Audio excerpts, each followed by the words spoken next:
Hallo mense, ons gaan vandag weer oor multicolor prints praat. Kyk bietjie hoe om julle te spaar.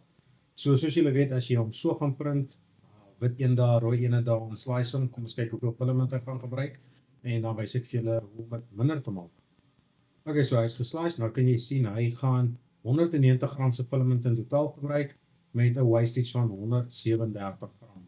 Kom ek wys julle hoe om dit bietjie minder te maak.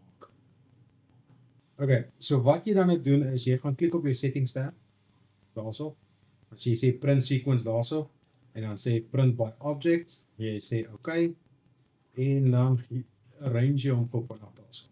Dan is hy so, dan gaan hy nou eerste enetjie print en dan die ander ene print. Kom ons slice en vou. So daar is nou klaar geslice en nou kan jy sien, nou gaan hy net 32 gram bereik.